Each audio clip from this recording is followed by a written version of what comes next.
Hey there everybody, Eric from Outer Limitless coming at you today with another video. Now in a prior video, we took a look at this Bestguarder WG-90 night vision scope adapter.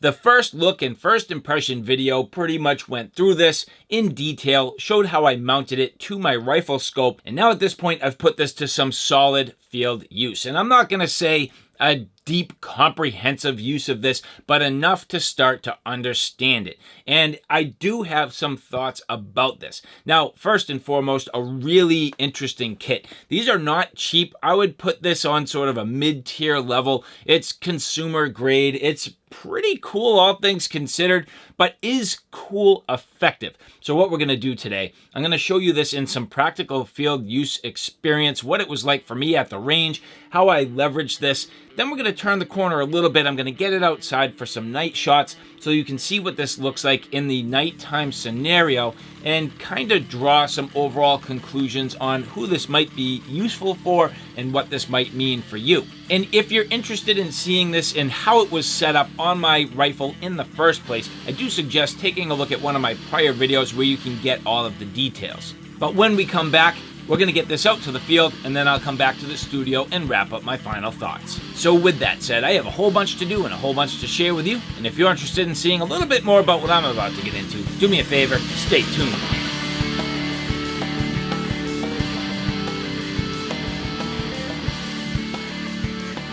Now, before we get too far, I would like to say thank you very much to the people at Bestguarder who did provide this for review. And so now, as we get the Bestguarder WG-90 ready for some field use. Now, this is the WG-90 Plus model, which has a 4.3-inch screen. Here you can see getting this into the case. Well, if you go back to my original video, you'll notice one of the things that I discussed was how I thought that transportation of this unit was going to be a little bit difficult, where in the first place, I actually did have this mounted on the scope, ready to go, got it ready in a controlled environment, and now getting it out to the range. So you'll notice that I did have to break the unit down just a little bit to get it to fit in the case. All right, so now coming up on target, you can see here leveraging the power of the scope, and that's about as good as I can get. I'm going to dial in the focus to the best of my ability. And you can see everything's going to move around a little bit. Going live here.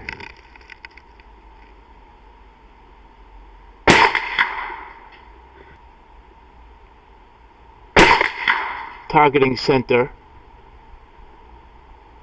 to the best of my ability.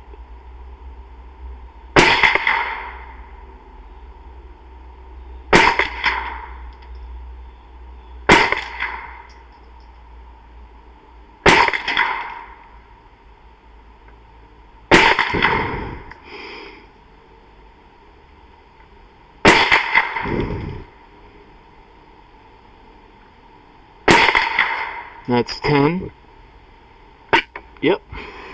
And so you can see here, 1, 2, 3, 4, 5, 6, 7, 8, 9. That's probably my 10th. Everything is a little bit low and a little bit right.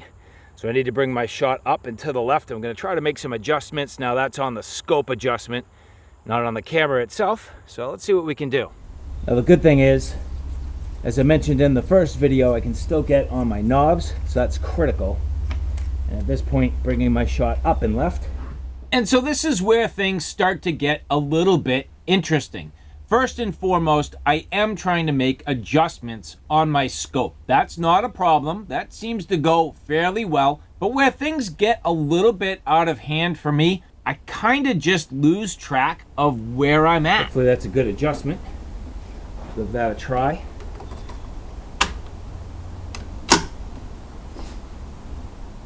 Camera on. All right.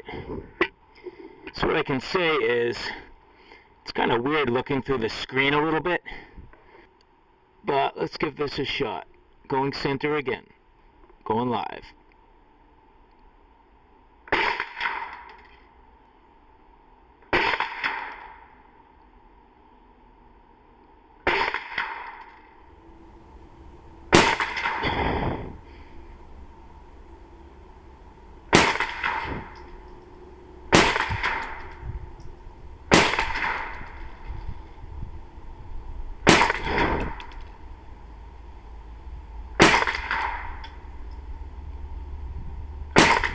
That's 10.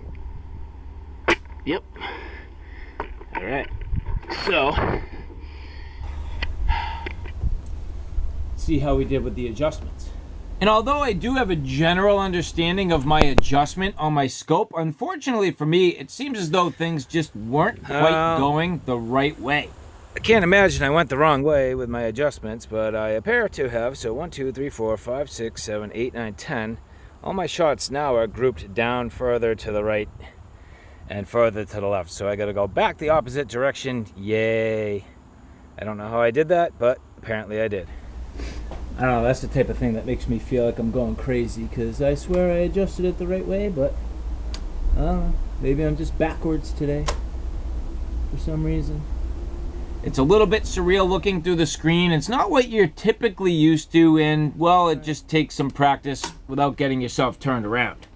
Hitting record on the camera, coming up on target. Let's see what happens if I go on the upper left corner.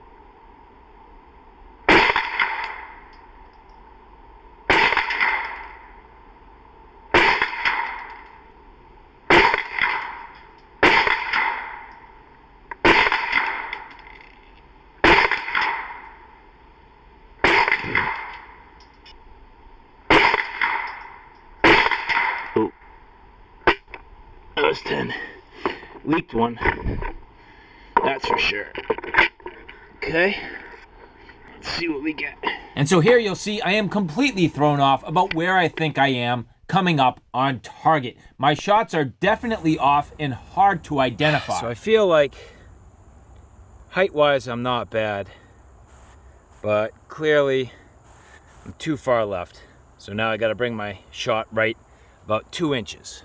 So in other words, what's really going on is because I'm looking through a screen and not through the optics themselves, I'm having a real hard time seeing my shots off at distance and where they're hitting the paper. And at this point, I'm making assumptions in my mind about where I think I am on target, but my lack of ability to truly see the individual shots has me completely thrown off. So as I'm going up to the paper and taking a look, and I think I'm identifying my shots to make adjustments, clearly that is not at all where I am. I'm completely off, and this was really throwing me. So the rest of the time, I was making adjustments without really knowing kind of where I was at on the map, and that can be a very difficult place to be. So there is no doubt in my mind that I absolutely struggled with the setup of my scope with the Bestguarder WG-90. All right, so let's see if we can get something on target here. This is not going very well. I'm just gonna go dead center again, 10 shots. And so the rest of the time while I was testing the WG-90, I definitely struggled. I wasn't sure exactly where I was, and I was never able to make the most appropriate adjustments, at least while I was shooting on target on paper. You'll see I did make some adjustments later.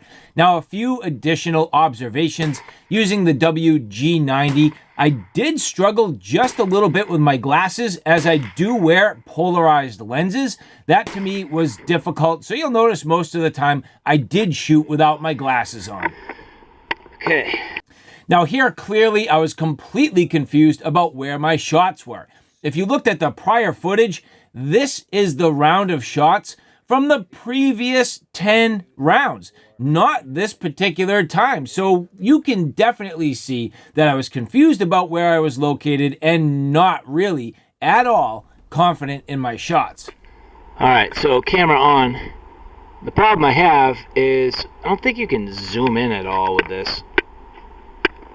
So it's like once I'm going, like there's no additional digital zoom here, so it just is what it is. Now I'm all over the place with my targeting. I can tell you I specifically cannot see the detail in the target. If I adjust this brightness like all the way down, it still doesn't do what I need it to. So I have no detail in my target. It's kind of like washed out the way the sun's hitting it. And I literally can't see my shots hitting. So I can't make adjustments Now, I don't think even if I was looking through the scope, I'd necessarily be able to see it, but it's hard to say. So anyway, let's go with this. Going live. We'll go 10 more shots here. And so another thing, the fact that you're looking through the actual screen is so different from looking through the scope. It's completely different looking through a screen than looking through glass, looking through optics. It just does not perform the same way. Now, keep in mind what you are seeing is footage and not necessarily the user experience while looking at the screen. The footage is one thing and the overall experience looking through the screen is definitely another. I might have gone right. That's it though. And you'll notice that my geometry while I shoot is completely different. I mean, at this point, I'm sitting upright. You can see as I mount the scope, my face is not down. My position's different. I'm balanced on my elbows. If this was a higher caliber rifle, this would probably hurt, and I'd wonder if this camera would literally smash me in the face. So this is kind of its own thing here. It's interesting, but it's different. And that's one of my most valid points in this entire review. Fact of the matter is, this experience is so different that you really need to take into consideration what your objectives are.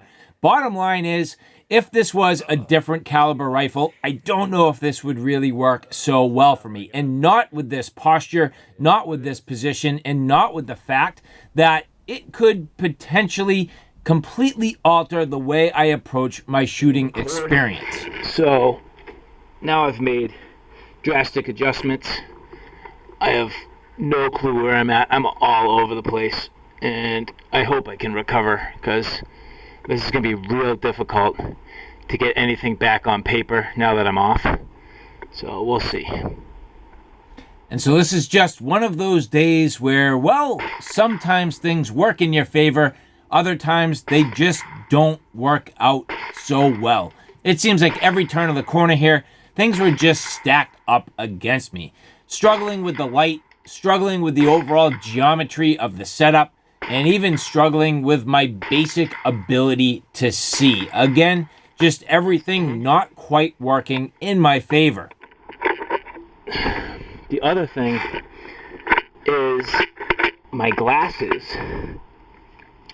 are polarized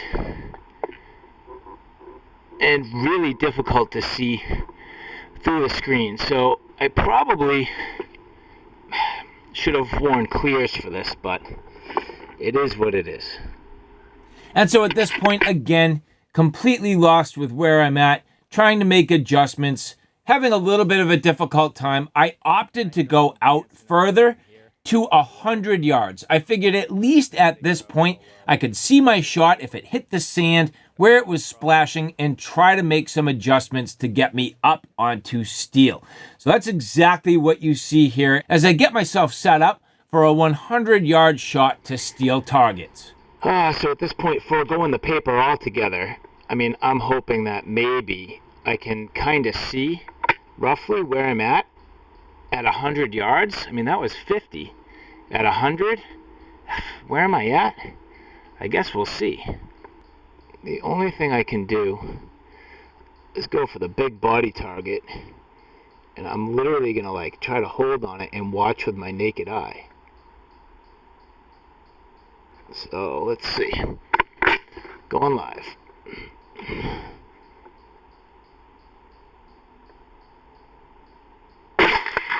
Alright, so that's low. So I know I need to bring my shot up. Let's just do this. I know this is not the way to really do it, but it's still low. Bring my shot up.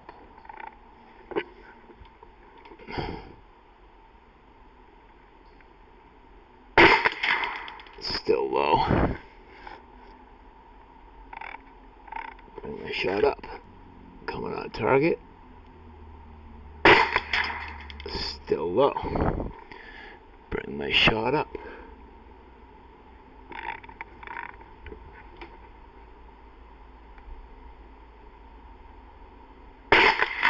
Oh, hit it.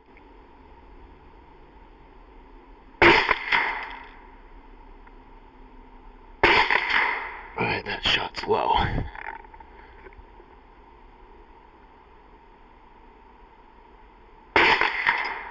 Low.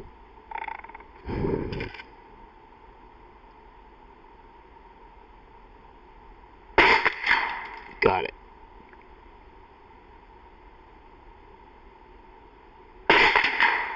Got it. Oh. Alright, well. Finding my way back on target, as annoying as this can be. So at this point, hopefully, I have this thing like kind of dialed in.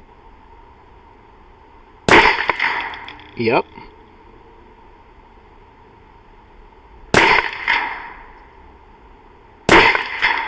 There you go.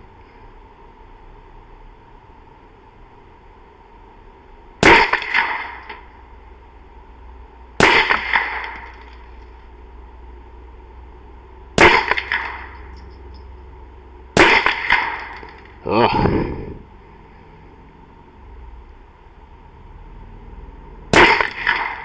How is that missing? Let's go on a bigger one for a minute here.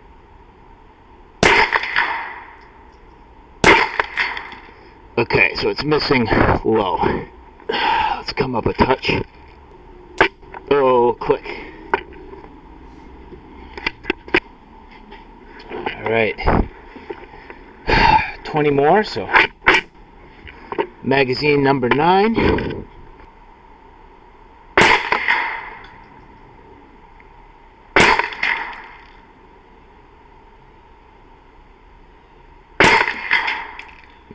I think this is shooting just a touch high. So if I go at the bottom of the target here, let's see.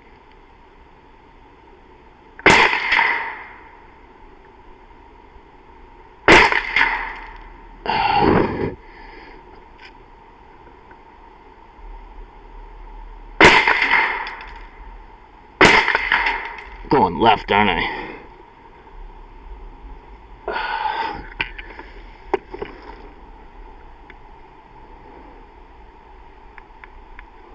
Let's try this.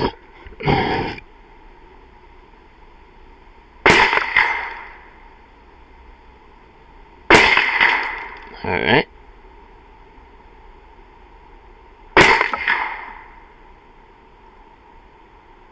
Oh, man. Last 10.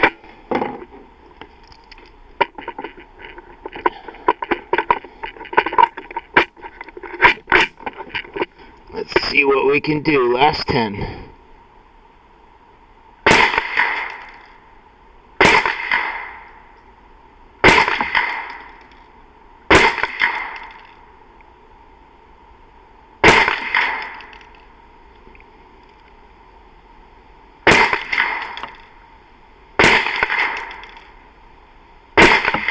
Oh, man. Come on. Oh. I don't think I'm going to get it. No! Alright, well, not easy, but I'm learning. Let's bring it back to the studio. And so now back from my range session. Well, the shooting was not great, but it was enough to start to draw some conclusions on this kit. Now, first and foremost, this is something that is absolutely going to take practice for a number of reasons. The setup's going to take practice. Getting used to this is going to take practice. And, well, my shooting needs practice. But besides that, it's really a matter of getting used to this system, how it works, how it functions, and how it might work for you. Now, of course, everybody's experience is going to be a little bit different, and everybody's experience is going to depend on what optics they put it on. So for me, I was leveraging this Vortex scope. Now, this here is the Copperhead model. This is what I mounted it to, and my scope is a 4 to 12 times zoom. keep in mind with this particular scope unit, every scope mounted unit is going to be a little bit different. This one here does not have digital zoom. It's basically optical zoom only, leveraging the optics that you have put on your rifle. And the reason why I say that is it left a little bit to be desired for me, where I could see the target, I could see where I was lined in, but unfortunately I just couldn't get close enough to actually pinpoint my shots. And that's where I was struggling. I was like lost on the map, so to speak. I didn't know where I was. And because my rifle scope still needed to be fine-tuned, I thought I was one place, I was obviously another, I was making adjustments, and I just couldn't see where I was through the screen. And that brings me up to my first point, which is resolution. I know this is going to be a funny concept, but follow me for a second here. Your eyes have pretty much infinite resolution, but screens and digital equipment do not. So my eyes are able to adjust. They're able to adjust to the light conditions. They're able to see and really refine my vision and the clarity to individual shots on the target at distance through my scope. So my scope, because it is very clear, because it has decent glass, and because I'm leveraging my eyes to really focus in and see the shots, I can make them out. I can see where I'm hitting. I can make adjustments. And at 50 yards, that's about as effective as I can do that. But because I do not have the same resolution through this screen, I'm basically seeing, and I don't mean grain, this isn't incredibly grainy, but at the same time, not the same definition as with my eyes through glass optics. I couldn't pick out my shots. And that just left me in a place where I couldn't make adjustments, and it left me in a place where I couldn't find the paper. So a little bit difficult there, which is why I'm saying you definitely need practice with a unit like this. And so a part of the capabilities of recording onto the camera, that to me is like, well, what do you really gain in the daytime? So I really do think that this is something that, if you're interested in this, is going to be a consideration for nighttime. So with that, let's get outside, let's mount this up and see what happens as we get this out for some nighttime shots. Okay, so at this point I do have a target set up, probably, that's maybe 30 yards. And clearly you can see nothing, completely dark. Now, if it was pitch black outside, these controls would be hard to see, but I do have the ability to mess with the controls here, turn up and down the brightness. But if I long press, so I have to stop recording, and now long press, and that turns on the infrared, hitting record again. Alright, so now I have infrared mode, and I can start to look around, but I gotta dial in my focus. So first things first, I'm gonna back all the way off, and working on my focus here. But here you can see looking out towards my fence, and this is the direction I want to look at for my target. It seems to be completely frozen. Turning this back on, here we go. And recording. Now clearly you can see that heavy shadow, that's the adapter. So if you're not careful getting everything lined up, this can definitely be a bit of a problem, but that's not too bad. Now I do have a bore laser installed, and turning that on, that's going to be a little bit intense for this. But if I turn up the intensity, that actually does help. And my focus here, that's pretty good. So the picture here vastly improved. Now I'm going to remove the caps on my scope, And you'll see I should be able to line this in and get the bore exactly vertically on the dot. So here, bring that into alignment. So you can see I'm making my elevation adjustment here. That's pretty good. And removing this cap, I can also make my windage adjustment. And that's going to be pretty tight. So now I have my bore in perfect alignment and coming in on target. Now I can make some adjustments here. Let's get this to where I can zoom in the scope.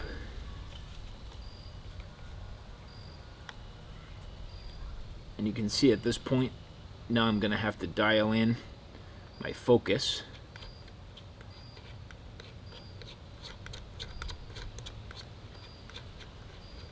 Which, let's see.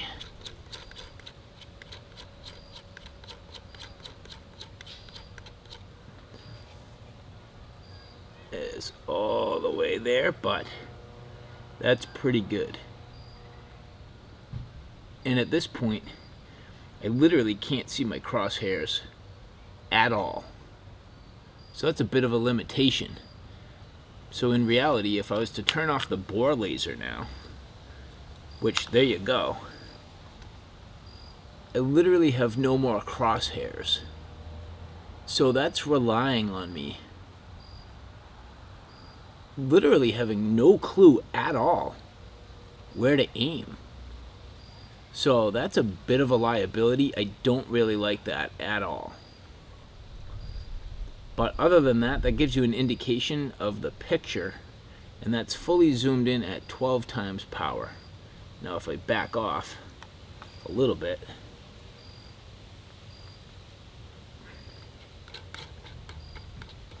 I can change the focus and maybe pick up a little bit on the crosshair, but that's still not great. And of course I really want to be able to zoom all the way in. I mean, that's the benefit of having a scope in the first place.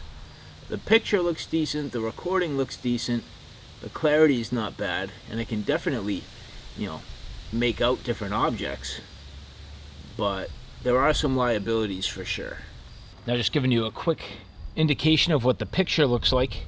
You can see here, I mean, it's not terribly bright, it's actually pretty good, and you can dial in the brightness. It kind of jumps from almost can't see, and then you can see the brightness range here. I would like maybe one notch in between these two modes. That's definitely too dim. That's almost off, and then it just jumps up. So I would like something right in between these two brightness levels for nighttime. I think that would be best. And so clearly you can see there are going to be some significant limitations with this setup. Now, all things considered, I think I have yet to find a system capable of focusing where you can see off at your target, but also make out the crosshairs in your optic. I've yet to see it. I don't know if it exists. I feel like you would really have to leverage some sort of a laser system with your firearm. So in other words, a weapon-mounted laser, probably on, your pick rail, something like that, and dial that laser into the effective range that you're anticipating shooting at. Now, again, that was only looking at maybe 30 yards, roughly about that far out. And you could see this was definitely capable of getting out at that range. The infrared, no problem. That wasn't a problem at all. In fact, it worked very well. You dial in the intensity with this knob on top, and as soon as I dialed it into that right amount, that laser you could definitely see pinpointed, and I could make out my target. So the quality and the clarity of the image at nighttime, not a problem. It's your ability to actually see your target and see your scope crosshairs at the exact same time. So to me, that's a bit of a liability. But the fact that I was able to line in the scope that easily, I like that. That was actually very simple. So if you had your laser essentially set up for your rifle and zeroed at an effective range, and then you were able to bring the system out and get everything kind of dialed in, I think that might work out just fine. Now, in terms of the quality of the recording, you've seen the footage. It's reasonable. I think the footage itself is pretty good. So that's cool. And I like the fact that you can record. It also picks up the audio. So that's a bonus. And then the nice thing about a screen like this, kind of unlike a monocular. Monoculars are weird because you put one eye on basically like a TV screen, and then the other eye, either you close it or you're opening your eye to the surroundings, and it's a little unnerving. And then forget it at nighttime. You basically blasted a TV into one eye and the other eye's adjusted to darkness. That's all weird. So this screen I found was actually about perfect, where I was able to dial the brightness all the way down. I wish it had that middle spot. As I mentioned, it goes very dark and then a little too bright. And if there was something right in the middle, it would be perfect, to where it didn't bother my eyes. It doesn't kill my night vision. It actually doesn't create too much glow, but it's effective, and my ability to see worked out very well. The other little liability at night, your ability to actually see these buttons. You would need to have a little flashlight with you to make sure that you're operating this the right way, unless you were very familiar with the controls and you could feel around. I bet over time that would come. But for me at this point, I haven't used this enough to be like completely confident in exactly where the buttons are and which one I'm pushing and why. But overall, not too bad. You saw I was able to make some corrections with the adapter and also the camera to get everything sort of picture-wise where it needed to be centered and without any weird black halos. So overall, what is my sort of final thoughts on this? The Bestguarder WG-90.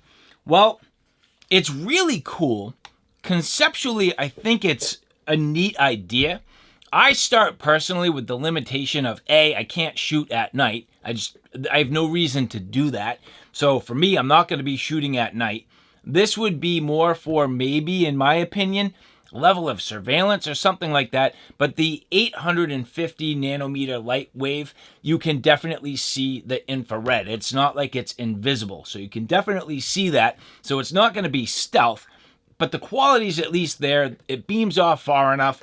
It gives me a nice picture. I can record. There are a lot of very desirable things about this. I'm just personally limited into what I would use it for. If you're hunting hogs, if you're hunting predators, if you have the ability to hunt at night, I could totally see that. I could see this working, and I could see it working very well. But overall, the lack of the crosshair leaves something to be desired. It doesn't have digital zoom, so you're relying entirely on your optics, which is not a bad thing. I do think digital zoom is very limited in general, so having the optics doing the bulk of the picture work, that's a good thing. But in combination, you would be able to get in very tight on your target, so maybe adding a level of digital zoom would also be helpful. But all in all, an interesting experience. So again, to the people at Bestguarder, thank you very much for providing this for review. And for the rest of you, if you like this content, do me a favor. Take a look at my Outer Limitless channel, which is more of my primary gear. On that channel, I cover everything from hiking, camping, and backpacking excursions, all the gear that goes with it. So from sleep systems, shelter systems, knives, axes, flashlights, backpacks, you name it, that's my Outer Limitless YouTube channel. So all right, guys, thanks for stopping by. I hope you liked what you saw. I hope you found it a little bit informative. If you like what you saw, please like, share, and subscribe. And as always, thanks for stopping by. Take care now. I'll see you soon.